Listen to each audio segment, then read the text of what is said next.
함께함은 십자가 짐 같은 고생이나 내 인생 소원은 늘 찬송하면서 주께 더 나아가기 원합니다. 죄 고생하는 것 옛 야곱이 돌베개 메고자 갔습니다. 꿈에도 소원이 늘 찬송하면서 주께 더 나아가기 원합니다.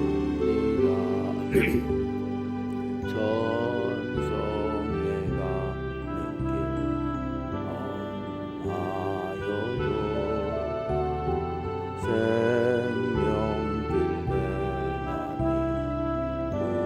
은혜로다. 전사 날 부르니 늘 찬송하면서 주께 더 나아가기 원합니다. 야곱이 잠 깨어 일어나니 돌단을 쌓으며 본받아서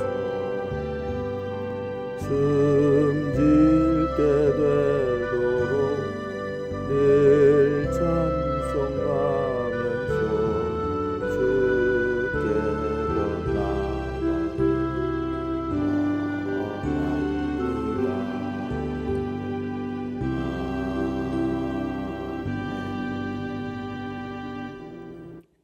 사무엘하 12장 16절에서 23절 함께 교독하실 때에 살아계신 하나님의 음성을 들으시기 바랍니다.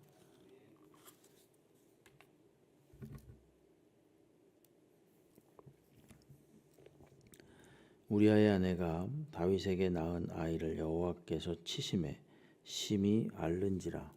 다윗이 그 아이를 위하여 하나님께 간구하되 다윗이 금식하고 안에 들어가서 밤새도록 땅에 엎드렸으니 그 집의 늙은 자들이 그 곁에 서서 다윗을 땅에서 일으키려 하되 왕이 듣지 아니하고 그들과 더불어 먹지도 아니하더라.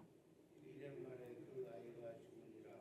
그러나 다윗의 신하가 아이가 죽은 것을 왕에게 아뢰기를 두려워하니 이는 그들이 말하기를 아이가 살았을 때 우리가 그에게 말하여도 왕이 그 말을 듣지 아니하셨으니 어떻게 그 아이가 죽은 것을 그에게 아뢰 수 있으랴. 왕이 상심하시려라 하니라. 다윗이 그의 신하들이 서로 수군거리는 것을 보고 그 아이가 죽은 줄을 다윗이 깨닫고 그의 신하들에게 묻되 아이가 죽었느냐 하니 대답하되 죽었나이다 하는지라. 다윗이 땅에서 일어나 몸을 씻고 기름을 바르고 의복을 갈아입고 여호와의 전에 들어가서 경배하고 왕궁으로 돌아와 명령하여 음식을 그 앞에 차리게 하고 먹은지라. 그의 신하들이 그에게 이르되 아이가 살았을 때에는 그를 위하여 금식하고 우시더니 죽은 후에는 일어나서 잡수시니 이 일이 어찌 됨이니까 하니. 이르되 아이가 살았을 때 내가 금식하고 운 것은 혹시 여호와께서 나를 불쌍히 여기사 아이를 살려주시는지 얼마할까 생각하였거니와 지금은 죽었으니 내가 어찌 금식하랴. 내가 다시 돌아오게 할 수 있느냐. 나는 그에게로 돌아가려니와 그는 내게로 돌아오지 아니하리라 하니라. 아멘. 할렐루야. 오늘 새벽에 나오신 성도님들, 주님께서 크신 은혜와 평강과 또 기도 응답으로 함께 하시기를 주의 이름으로 축원합니다. 12장 16절부터 23절까지 말씀을 보겠습니다. 다윗이 우리아의 아내 바세바를 취하고 역시 우리아마저도 전장터에서 죽도록 사주해서 결국은 죽였습니다. 이러한 일이 여호와 보시기에 악하였다. 그렇게 11장 27절에서 이야기를 하고 있습니다. 그리고 나서 이제 하나님께서는 그것을 그냥 간과하지 않습니다. 물론 다윗을 용서하시긴 하지만 그가 지은 죄에 대한 책임은 지도록 하고 그 죄의 흔적과 결과가 남도록 하심으로써 이제 하나님께 이제 다시는 죄 짓지 않도록, 그리고 하나님의 이 죄에 대한 이 징계가 얼마나 엄중한가를 보여주십니다. 오늘 말씀을 보시게 되면은 우리아의 아내가 즉 바세바지요, 다윗에게 아기를 낳았습니다. 그렇지만 15절에 보니까 여호와께서 치셨다 이렇게 말하고 그 아이가 심히 앓았다. 낳자마자 그 아이는 죽을 병에 걸린 것처럼 엄청나게 앓았다. 심히 앓은지라 이렇게 15절 끝에서 이야기를 합니다. 다윗이 하나님께 금식하면서 밤새도록 아뢰었습니다. 그러니까 거기에 있던 원로들, 늙은 자들이 이 다윗에게 가가지고 좀 드십시오. 그러면서 일으키려고 해도 다윗이 막무가내로 듣지 않습니다. 그리고 먹지도 않습니다. 그러면서 계속 그저 기도하면서 금식합니다. 그리고 마침내 18절에 보니까 그렇게 해서 나은 것이 아니라 일주일 만에 아이가 죽습니다. 그러니까 다윗의 그 마음이 굉장히 상했겠죠. 그리고 주변에 있던 신하들은 걱정했습니다. 아, 큰일 났다. 이거 아이가 살았을 때도 먹지도 아니하시고 아무것도 안 하고 정말 식음을 전폐했는데 죽었다 그러면 얼마나 상심이 크실까.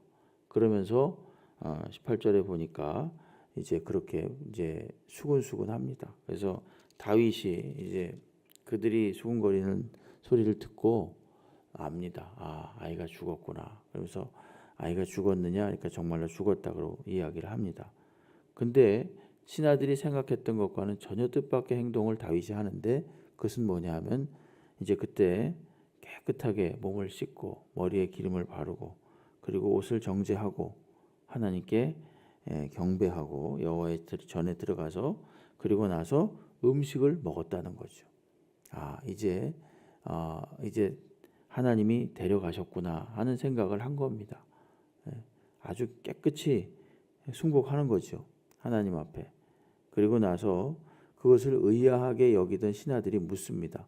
아니 왕이시여, 살았을 때도 드시지 않더니 죽은 후에 오히려 드십니까?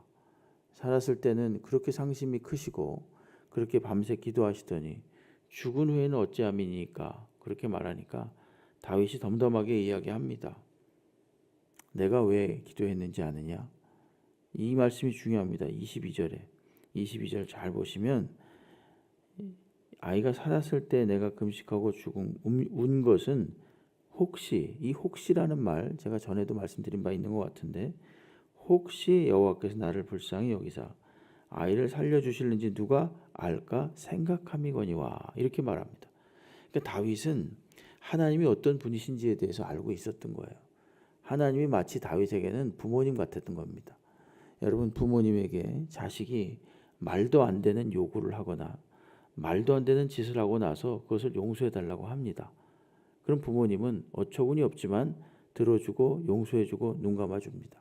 이게 부모거든요. 다윗은 아는 거예요.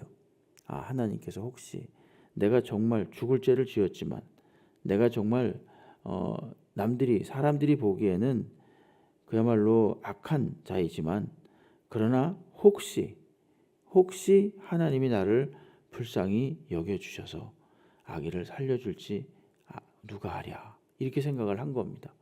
여러분, 이 마음이 중요합니다. 여러분, 저희들도 지레 판단할 때가 있습니다. 그냥 지레 짐작으로 이런 건 하나님이 용서하실 거다. 이런 건 하나님도 용서 안 하실 거다. 그렇습니다. 그러나 그것은 우리의 판단이고요. 오늘 다윗은 마치 자식이 부모에게 요구하듯이 앓는 자식을 살려달라고 기도한 겁니다. 하나님, 저는 죄인입니다. 저는 진짜 정말 하나님 앞에 죽어 마땅한 자지만 그러나 이 악이만은 좀 살려주십시오. 이렇게 간구한 거죠. 얼마나 자기도 속으로 이게 말도 안 되는 요구라는 사실을 알았겠습니까? 그러나 그럼에도 불구하고 혹시가 중요합니다, 여러분. 혹시 여러분 우리도 주님께 혹시 하나님 살려주십시오. 혹시 하나님 용서해 주십시오. 혹시 하나님 이 일이 잘 진행될 수 있도록 역전시켜 주십시오. 혹시 하나님 이 일을 뒤집어 주십시오. 이것이 바로 참된 자녀의 기도인 것입니다. 예? 그리고 나서 하나님께서 하나님의 뜻대로 그 아이를 데려가시니까 다윗은 또 깨끗이 승복을 하는 거죠. 울고불고 하지 않고 오히려 하나님께서 데려가셨구나. 이제 나는 그에게로 가지만 그는 내게로 오지 못할 것이다. 이러면서 하나님 앞에 항복하고 의관을 정죄하고 금식을 풀고 하나님께 경배하고 예전처럼 식사를 했다는 것입니다. 중요한 것입니다. 여러분 이 말씀 혹시 이 두 글자를 꼭 기억하십시오.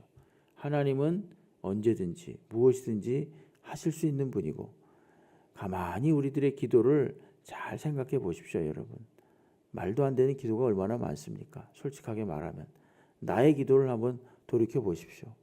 정말 불가능할 것 같은 기도, 정말 말도 안 되는 그런 기도, 그런 거 할 때가 많습니다. 왜 그런가? 혹시라는 마음이 있기 때문이죠. 하나님이 전능하심을 믿고 하나님의 긍휼하심을 믿기 때문에 이런 생각을 하는 겁니다. 그러나 그 이후에 하나님이 어떻게 결정을 내리시든지 그건 주의 뜻이고 그리고 또 그것에 순순히 항복하는 이 다윗을 우리가 볼 수 있습니다. 여러분 오늘도 포기하지 말고 낙심하지 말고 혹시 하나님께서 이루실 것이다. 그러면 주님께서 판단하시고 주의 뜻에 합당하다면 그것을 또한 이루실 줄로 믿습니다. 그리고 또 하나 이 다윗이 하나님의 이 결정에 대해서 결코 불만을 가지거나 또 거기에 대해서 또 어떤 다른 원망의 말을 한다거나 그렇지 않고 그저 깨끗하게 항복하고 다시 이전처럼 돌아왔다는 겁니다. 저희들도 최선을 다해서 주님 앞에 간구하고 또 그 결과에 대해서 또 순종할 수 있는 종들이 되기를 바랍니다.